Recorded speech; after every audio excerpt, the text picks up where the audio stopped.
40 years after its founding, the Islamic Movement Ennahda is holding its 9th National Congress. The 8 previous meetings were held in secret locations in Tunisia and in exile. At the opening ceremony, Ennahda leader Sheikh Rached Ganouchi addressed tens of thousands of attendees and millions of Tunisians. He has promised that the Islamic movement will never abandon the cause of the revolution.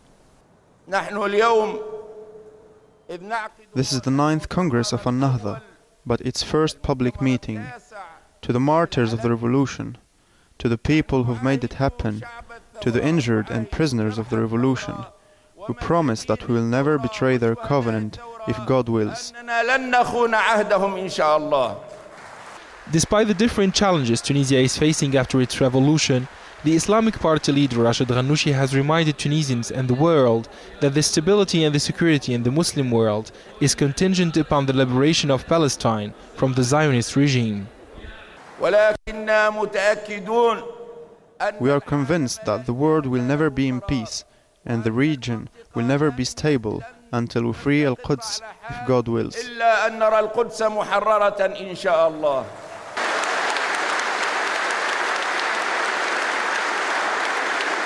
Prominent political figures from the Muslim world have attended the Congress of Ennahda. Khalid Mish'al, the leader of the Islamic resistance movement, Hamas, has congratulated the Tunisian people for their revolution that has put an end to the dictatorship in Tunisia. He added that injustice remains in the world, especially in Palestine, as the Zionists occupy the land. Mish'al has promised to liberate all the Palestinians from the tyranny of Israel.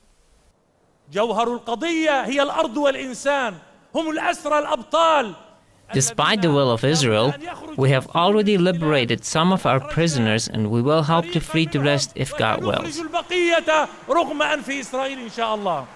At the end of his speech, thousands of supporters of the Tunisian Islamic movement applauded Khalid Mish'al because he stressed that resistance has liberated Tunisians and that it is the only way of ending the Israeli occupation of Palestine. Resistance is our strategic way that can liberate Palestine. The solution is resistance and nothing but resistance. The presence of Khalid Mish'al at the first public Congress of Ennahda has shown that the Tunisian revolution has opened the doors for the Islamic leaders to visit the country and to unite all the Islamic powers in order to strengthen their ties and to fight together against all forms of oppression in the region. A few years ago, the meetings of the Islamic Party Ennahda were held in total secrecy. Now that the dictatorship is gone, more than 30,000 people are attending the 9th Congress of Ennahda as the revolution has empowered the Islamic movement in Tunisia. Adnen Chaouachi, Press TV, Tunis.